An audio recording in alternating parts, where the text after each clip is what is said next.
So, Prime Minister, the negotiations to leave the European Union begin. It's a historic moment for our country.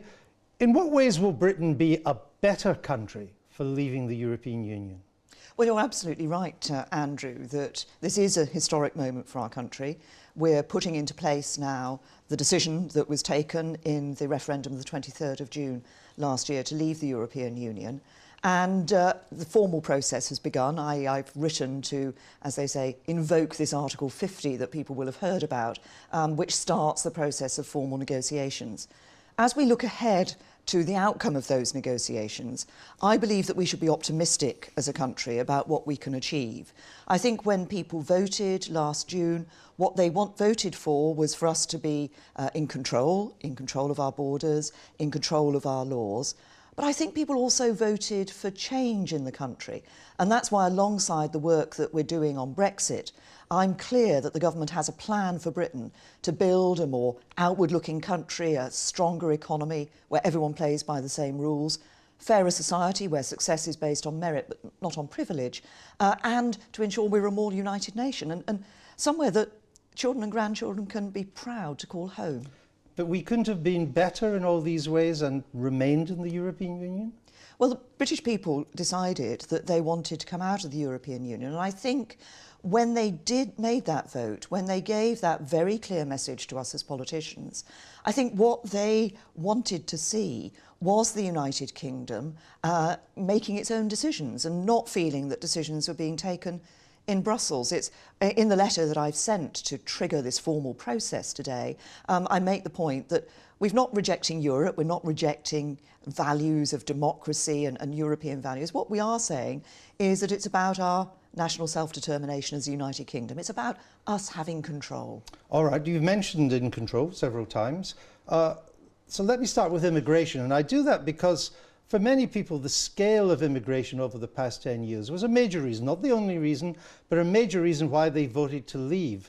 So can the people who voted that way, can they be reassured that immigration will be significantly lower after Brexit? Well, you're right. For a lot of people, when they voted last year, immigration was one of the issues that was key in their minds. Again, I think what they wanted to know was that it was the UK government was taking control of our borders, that decisions will be made here in the UK. Now, obviously, we want to see net migration coming down. We've been able to put rules in place in relation to people coming here to the UK from outside the European Union. Now, as a result of leaving the EU, when we leave, we'll be able to put rules in place, decided here, about the basis on which people can come from inside the European Union. But will immigration be significantly lower after Brexit? Well, I think what we will see a difference in the number of people coming in. But I was Home Secretary for 6 years. And when you look at immigration, you constantly have to look at this issue because there are so many variables, so many different things that can happen in the world that affect the numbers of people trying to come here to the UK. What we will be able to do as a result of leaving the EU is to have control of our borders, is to set those rules for people coming from inside the European Union into the UK. We haven't been able to do that, so we'll be able to have control on those numbers, set the rules for that, as we've been able to set the rules for others in the past. So what will the rules be for EU citizens coming here in the future? Well, we're looking at the moment at what we think should be right, and we will be actually bringing forward a bill in Parliament in due course which will set out our proposals. There's, if you like, a couple of issues around people from the European Union. Of course, there are quite a few people from the European Union living here in the UK already. Some of them will have been here for a considerable period of time, others will have come more recently. One of the things I want to be able to do is to give them reassurance about their future, but I only want to do that when I know that those UK citizens who've moved over to countries in the European Union are also going to have that reassurance and those guarantees. I understand that, but what I'm talking about is the future, for people coming here in the future from the EU. I mean, would you envisage, for example, as part of a Brexit deal, that there would still be some sort of preference for EU citizens who want to come and work here? Well, what I'm clear about is that there will still be opportunities for people to come to the UK from the EU, but we will bring forward specific proposals on what the rules should be in due course, and those will go through our Parliament, those will be looked at by members of Parliament, and we'll decide what those rules should be. We want to make sure, of course, that our economy is still strong. We see many people here working in our economy, working in our public sector. We want to make sure that we still have that strong economy, but people want us to be in control, and that's the important thing, and that's what we will be doing. But the Conservatives promised to cut net migration to 100,000 a year 7 years ago. 7 years ago. You're still nowhere near that figure. Indeed, non-EU migration, people coming from beyond the EU, that migration alone is well over 100,000 a year. You must understand why people are sceptical about anything you say on immigration. Well, if you look at what's happened to those migration figures, those net migration figures, over the last 7 years, they went up, they've come down, they've gone up again, and they've now started to come down. They are higher than we want them to be. Almost three times higher. You're absolutely right about them being higher than we want them to be. But that's why what I've just said is so important, that in immigration, you can't just set one set of rules and think that's the answer and you go away and forget about it. Actually, you have constantly to be looking at this, constantly working at it, constantly saying, have we got the rules right? But you cannot, I would suggest, reduce net migration to 100,000 without major cuts in both EU and non-EU migration. Isn't that right? We need to continue to look across the board, as well as introducing rules for people from the European Union. We also need to continue to looking across the board. But there's something else we need to do as a country, of course, which is to make sure that people here in the UK have the skills they need to take the jobs here, so that businesses don't feel they have to reach out overseas to bring people in all the time. Just one final thing on the immigration, though. The British economy has done better than most forecasters said at the time of the referendum, and it continues to do pretty well this year. What happens if we continue to do well and you need more than 100,000 migrants a year? Would you let that in? Would you let them in? One of the things that I think, as I've just said, is crucial for us as we look to our economy for the future is for us to make sure that people here in the UK are getting the training, the education, the skills they need to be able to take on the jobs for that growing economy in the future. That's why, as a government, we are putting more money into technical education, for example, ensuring that young people have the opportunity to get the skills they need. I want to see a high-paid, high-skilled economy in the future, but we need to ensure that young people today are going to be able to take those jobs tomorrow. The EU's talked of a one-off multi-billion-pound exit fee. Some have suggested it could be as much as £50 billion, maybe more. Would you contemplate a sum anything like that? When people voted last year, I think one of the things they voted for was to ensure that in the future, outside the EU, we're not paying significant sums of money on an annual basis into the European Union. Of course, we have to look at the rights and obligations we have as a member of the EU. While we continue to be a member until we leave, we will carry on paying according to the obligations we have as a member. But will we pay an exit fee of anything like 50 billion? Well, as we look at the negotiations, of course, we have to decide what the obligations are. But what I'm very clear about is that what people want to see is that in the future we'll be making decisions about our budget, we'll be deciding not to pay those sums of money every year into the European Union. I understand that, and we may decide to continue with some programmes and we'd make a contribution to that even after we leave. But I'm not talking about that. I'm talking about an exit fee that the EU is talking about, is demanding almost, and it's around 50 billion. So I ask again, is that in the ballpark that you would contemplate? Well, you talk about an exit fee that the EU is demanding. There's been a lot of speculation. Actually, there isn't a formal demand. The negotiations haven't started yet. I'm very clear about what the people here in the UK expect, but I'm also clear that we're a law-abiding nation. We will meet obligations that we have. And as a member, as I say, until the point at which we leave, of course, we'll be continuing to pay according to the rights and obligations of that membership. I mean, many people watching this will wonder, we're leaving. Why should we pay anything at all to leave? Well, we're not talking about paying to leave. We will be leaving the European Union. What we're talking about is ensuring that when we leave, first of all, when we leave, people will see that we'll be taking decisions about our budget. We won't be being required to make significant payments every year into the EU's budget. As you say, there may be some particular programmes we want to be members of, that we wish to pay in order to be members of, because it will be in the national interest to do that, and that's what will drive us. But the European Union is talking about a divorce bill.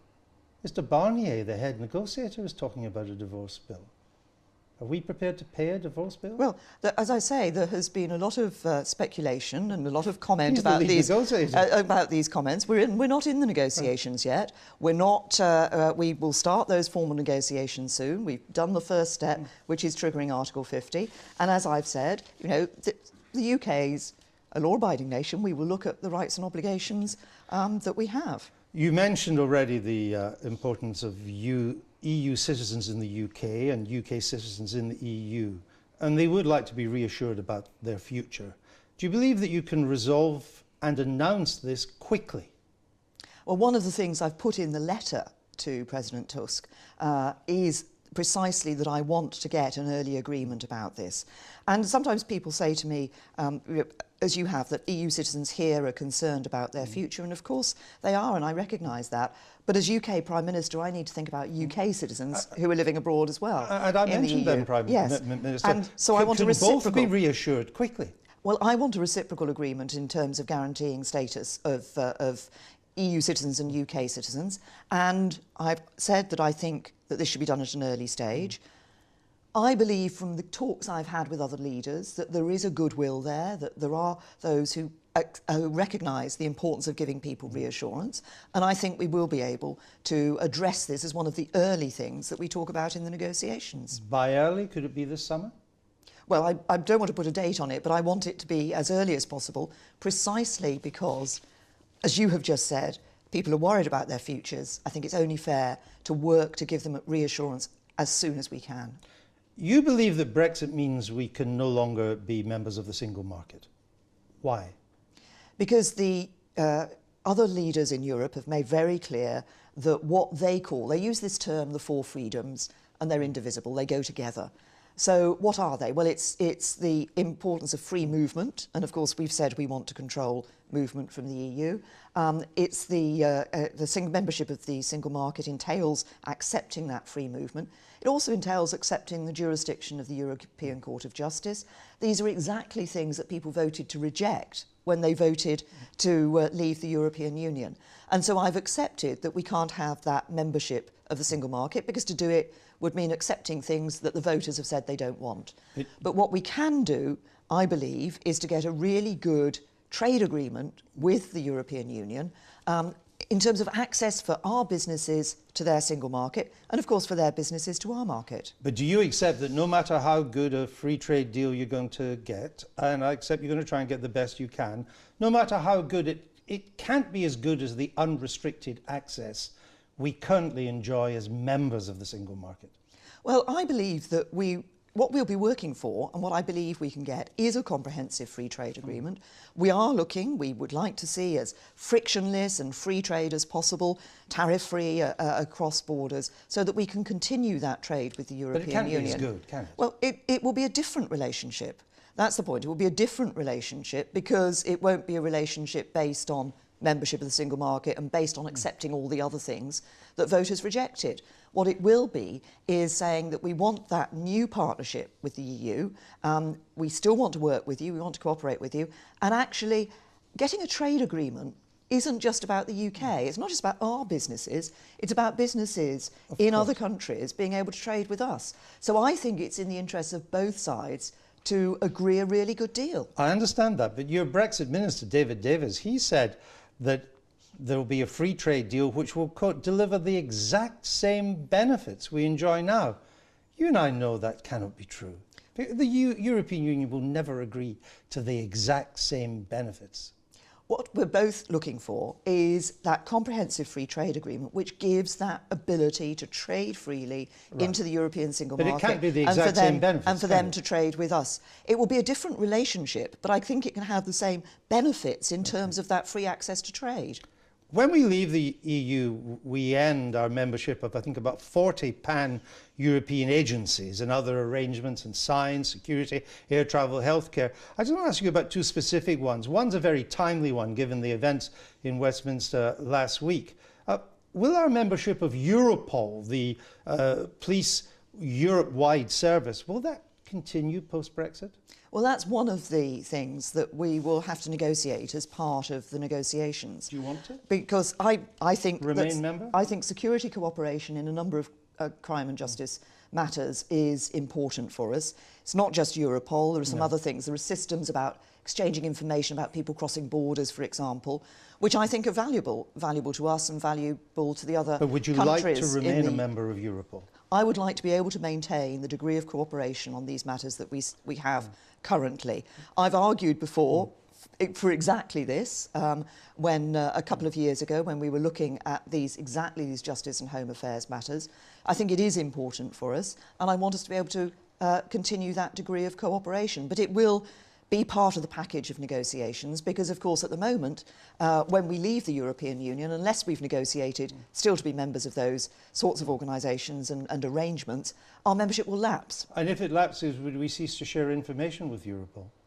Well, we wouldn't be able to access information in the same way as we would as a member. So it's important, I think, that we're able to negotiate a continuing relationship that enables us to work together in the way that we have. As I've said, right at the moment, and of course this was very much brought home to us in London last week, right at the moment, now is not a time, given the threats that we face across Europe, for us to see less cooperation in this area.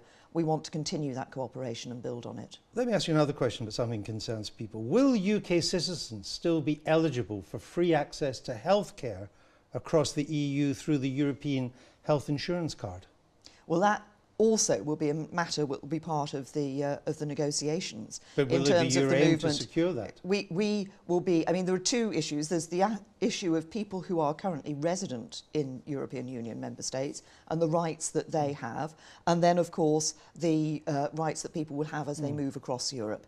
We want to get the best possible deal for citizens here in the United Kingdom. I want to get the best possible deal for everybody in whatever part of the United Kingdom they're living. To continue the card. But we have a whole raft of negotiations that we have to go through, a whole raft of issues that we will be looking at in relation to these matters. And of course we need the flexibility of being able to deal with those issues. And the relationship will be different in the future. Of course. It's not necessarily a question of saying, are we going to replicate this or replicate that?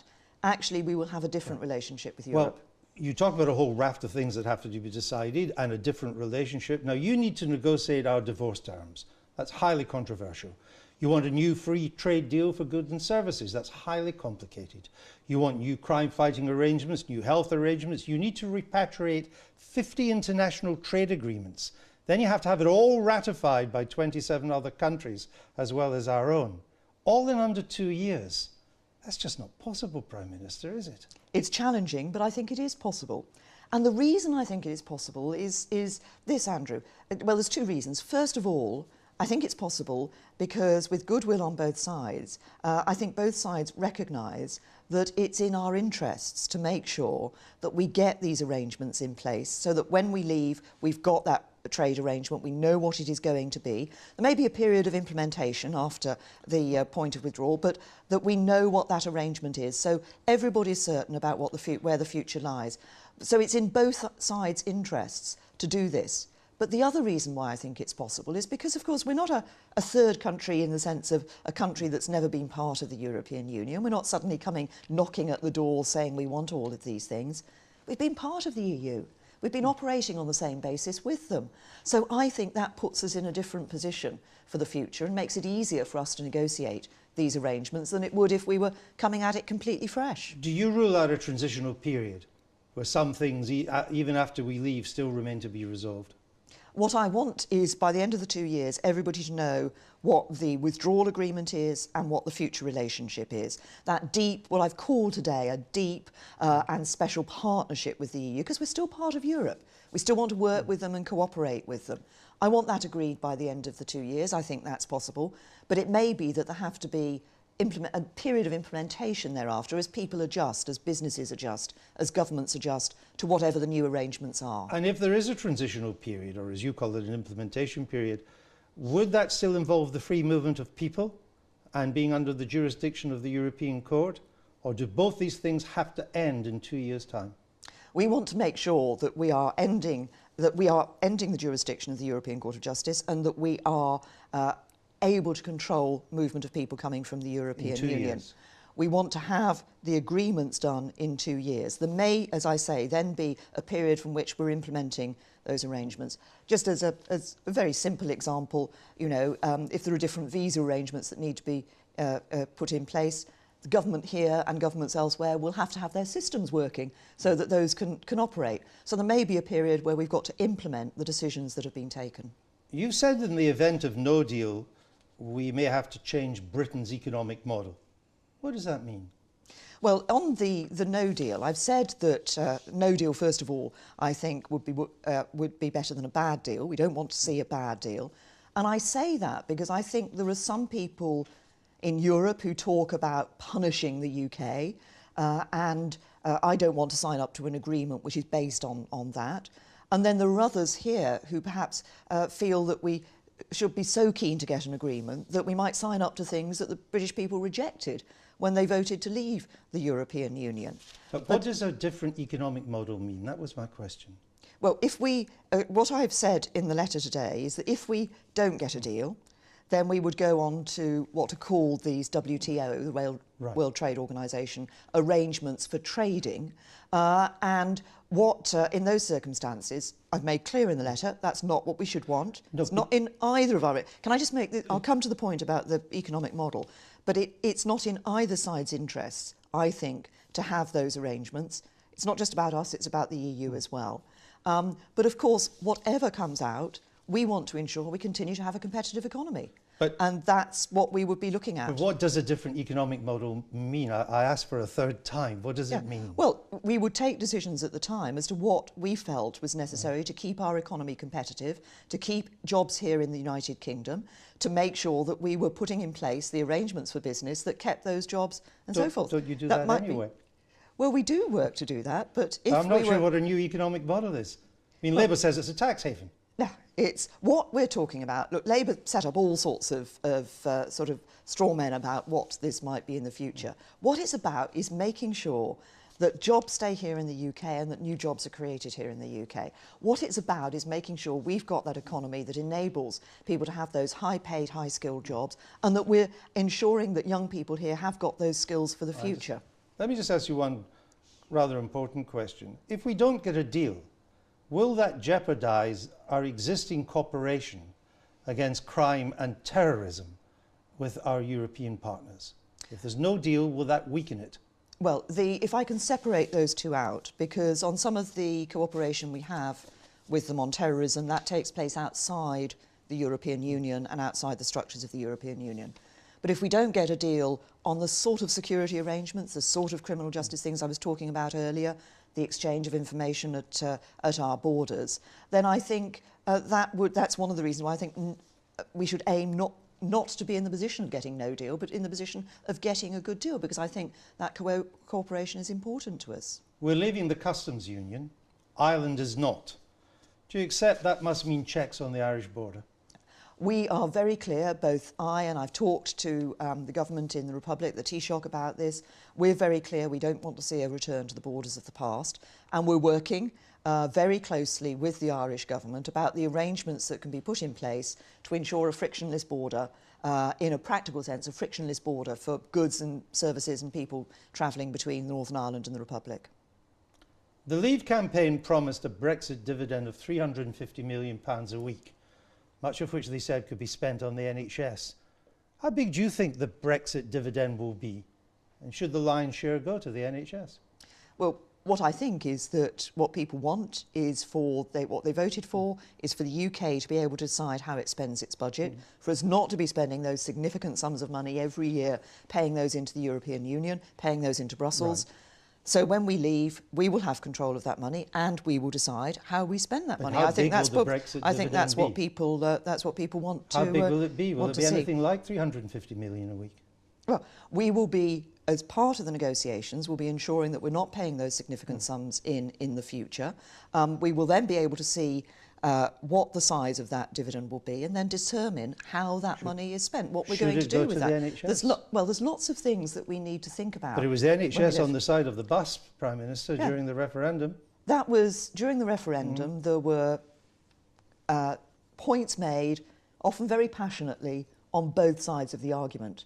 We're now beyond the referendum. We're now at the point where we're putting this into practice, where we're starting what are going to be complex, challenging, but I think achievable negotiations. And I'm optimistic about what we can achieve in the future. What people voted for is for us to have control, and that's what we'll have. You've rejected the demands of Scotland's First Minister for a second independence referendum. You say now is not the time. But what about when you've done the Brexit deal, when we know what the nature of Brexit is? Would you still rule out a second Scottish referendum? Well, the comments that I'm getting from the Scottish Government and from the SNP in Parliament at the moment are that they want a confirmation now that they're going to have a second independence referendum. What I'm saying is, I think now is not the time for a second independence referendum, and I think now is not the time to be focusing on a second independence referendum. I understand that too. I accept you don't like the timing, but what about later? What about when the Brexit deal is done? The Scots can see what it looks like then. They voted to remain in the EU. They should then, people will argue, have a second decision. Are you against it in principle? If I can just explain why I've said now is not the time, because I think this is relevant to the wider question. I think now is not the time to focus on a second independence referendum or to be looking at that second independence referendum, because, for two reasons. Now is the time when we need to pull together as a United Kingdom. We need to be talking about how we can work together to get the best possible deal for everybody across the whole of the United Kingdom. I understand that. And focusing on an independence referendum isn't about doing that. But do you rule it out? And that's why it's so important for us to ensure that we do focus on the future. But do you rule it out in principle? And also, I think it's important that we recognise... Well, I think, Andrew, the question isn't whether there could be a second independence referendum, it's whether there should be. And I think, you know, the people of Scotland voted in 2014. They voted to stay part of the United Kingdom. The SNP themselves described it as a once-in-a-generation, indeed a once-in-a-lifetime opportunity to vote for independence. The people gave their message, I think, just as we're respecting the referendum that took place here last year on EU membership, so we should all respect the 2014 Scotland referendum. During the referendum you said, I believe it is clearly in our national interest to remain a member of the EU. Now you say Brexit will, quote, build a better Britain. Who's the real Theresa May? Is it Theresa May the Remainer or Theresa May the Leaver? Well, I did campaign for Remain, and I did vote to Remain. But I also said that I didn't think the sky would fall in if we left the European Union, and it hasn't. But it's involved you doing the mother of all U-turns, hasn't it? It's now my job. Well, my job, I've been put in a position as Prime Minister, I believe, to respect the wishes of the people of the United Kingdom in that referendum. I believe it's my job now to deliver the best possible future for the UK. That's why I have... It's not just about Brexit, it's about my plan for Britain. It's about a more outward-looking Britain, a stronger economy, a fairer society, and a more united nation. And it's taking that forward, which is about building a brighter future for everybody in the UK. So if it is for the will of the British people, when you do the deal, when it's clear the terms of which we'll leave the EU, why would you not take that to the country, either in a second referendum or go to the country in a general election and get the people to vote for the deal that you do? Why not? Well, what I've said is that when we have the deal, there will be a vote in the UK Parliament. Of course, there will be votes in parliaments across Europe because there will need to be a ratification process. I believe that's the right way to do it, to say to the UK Parliament, this is your opportunity to vote for this deal. You won't take it to the country. But I'm confident that we're going to get a deal that is going to be good for the British people. The British people have basically said to us, go on and get on with it. We want to leave the EU, go out there, get the deal, get on with it, and that's what we're going to do. Prime Minister, thank you. Thank you.